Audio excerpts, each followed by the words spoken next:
Pra quem viu o meu vídeo de top 10 melhores séries de 2023, que eu soltei no fim do ano passado, sabe que eu coloquei em segundo lugar a super fantástica história do Balão Mágico. E se você não sabe qual foi o primeiro lugar, depois eu recomendo que você vá lá assistir o vídeo. Mas isso é pra dizer como eu gostei daquela série que não é só a história do Balão Mágico. É também uma história sobre a loucura que era a TV nos anos 80 e também sobre trabalho infantil, que é a base de um projeto como esse. Ali temos entrevistas profundas, né, com todos os integrantes do grupo e vemos como aquilo ali afetou a vida deles para sempre. O Toby, que dá uma das entrevistas mais marcantes aí, ele fala sobre como foi difícil ser uma criança normal, né, fora do mundo artístico e entrar naquele mundo, para depois simplesmente ser descartado quando ele ficou velho demais para cantar num grupo infantil. Mas a série ali entra em questões do tipo, pô, é certo colocar crianças para ficarem trabalhando até as 3 da manhã? Diretores e produtores do programa e do grupo Balão Mágico também são entrevistados e a maioria fala com a maior normalidade ali sobre aqueles absurdos. Enfim, aquilo tudo ali leva o telespectador a refletir sobre o que acontecia nas gravações do programa, né? Ouvindo ali praticamente o lado de todo mundo. E já não podemos dizer que acontece o mesmo na série O Lado Sombrio da TV infantil, que tem como objetivo aí contar sobre casos de abuso que aconteceram no canal infantil americano Nickelodeon. Mas antes de entrar aqui no papo sobre o lado sombrio da TV infantil, eu gostaria de deixar um recado para você que gosta desse tipo de vídeo aqui, gosta desse papo sobre séries, sobre filmes, sobre audiovisual em geral. Inscreva-se aí no meu canal, que dessa maneira você não perde nada que eu solto por aqui e também me ajuda bastante, tá legal? Basicamente, o lado sombrio da TV infantil tenta se agarrar a um pilar central ali, que é o produtor e roteirista Dan Schneider, né, e seus comportamentos abusivos aí ao longo dos anos. O Dan Schneider começou na Nickelodeon ainda nos anos 90, né, e foi responsável aí por alguns dos maiores sucessos do canal, tipo Drake and Josh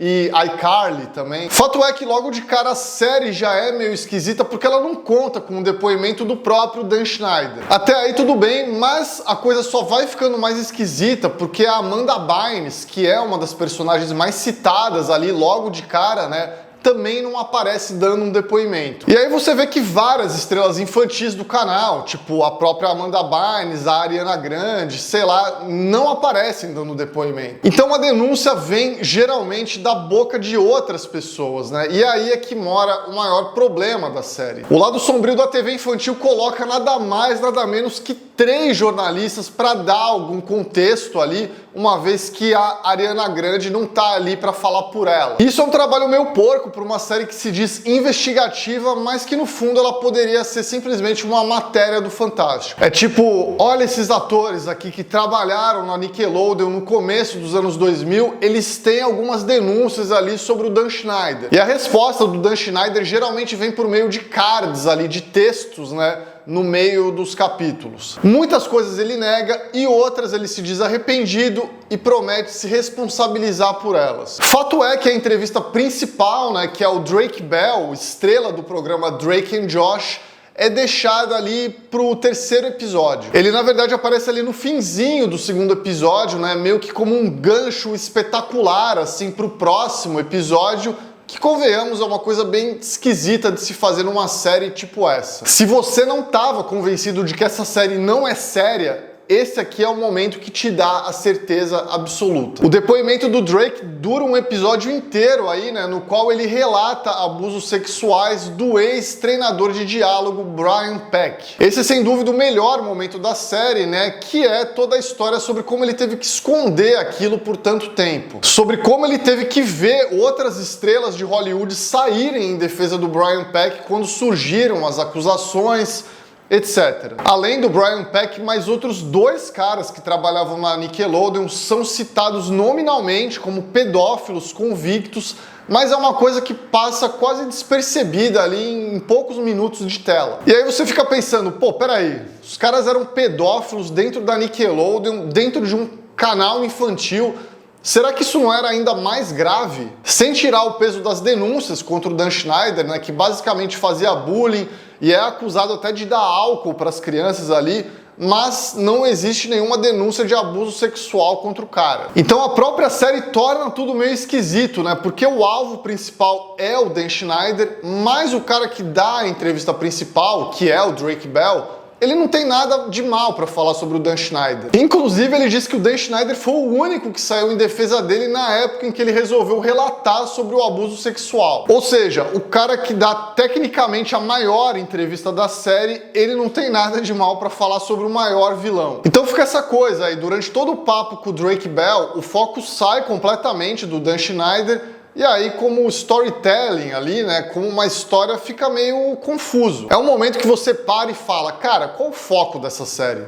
É pra falar sobre um cara que exercia abuso de poder na Nickelodeon?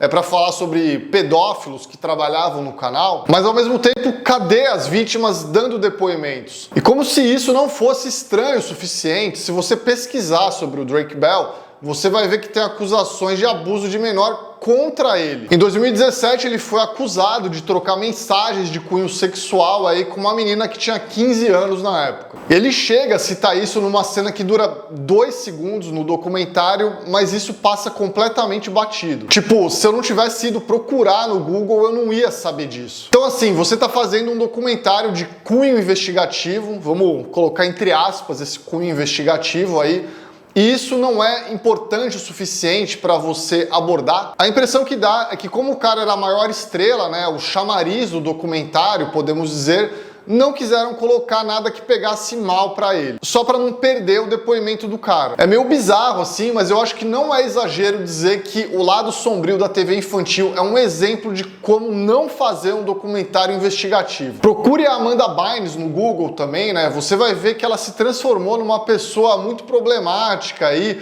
mas isso não é aprofundado no documentário, que eu repito, não conta com o depoimento dela. É até meio triste ver como a série não se importa nem um pouco ali com aquelas pessoas que eram estrelas na infância, muitas vezes se tornam adultos problemáticos. O lado sombrio da TV infantil é só um documentário totalmente sensacionalista aí que não tá nem um pouco interessado em falar sobre soluções para problemas sérios. O que eu acho mais sério sequer é abordado, né, que é o trabalho infantil. Essas histórias mereciam algo muito melhor e de mais qualidade, obviamente, né? E por curiosidade, algo aconteceu enquanto eu estava fazendo esse vídeo. Enquanto eu estava fazendo esse vídeo e falando todas essas coisas aí, né, saiu uma matéria falando que vários atores aí que deram depoimento na série não aceitariam ter participado caso soubessem que era pro Investigation Discovery. A Alexa Nicholas aí, que participou de projetos tipo o Zoe 101, falou em entrevista ao IndieWire que essas histórias mereciam algo de muito mais prestígio aí do que o Investigation Discovery. Outra atriz aí, a Raquel Lee Bolleau, ela falou que 1 ou 2 semanas antes ela também não sabia que aquilo ia passar no Investigation Discovery. Nessa entrevista, ela também diz que muitas pessoas questionaram, né? Pô, você não sabia ali para onde você estava dando a entrevista? E ela alega ali que quando as pessoas estão na maldade, elas conseguem fazer tudo de maneira fria e calculista aí,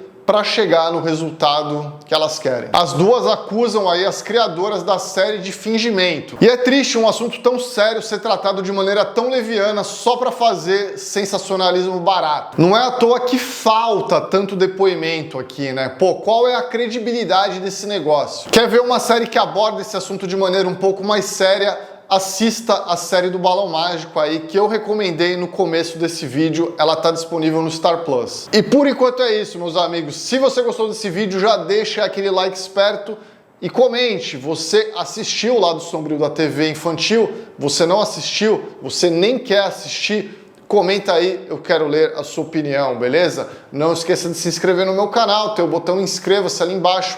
Dessa maneira você não perde nada que eu solto por aqui. E também me ajuda bastante. Considere também se tornar membro do meu canal. Tem o botão Seja Membro ali embaixo. Dessa maneira você recebe conteúdo exclusivo aí apenas para membros e me ajuda ainda mais, tá certo? Galera, por enquanto é isso. Um grande abraço e tchau!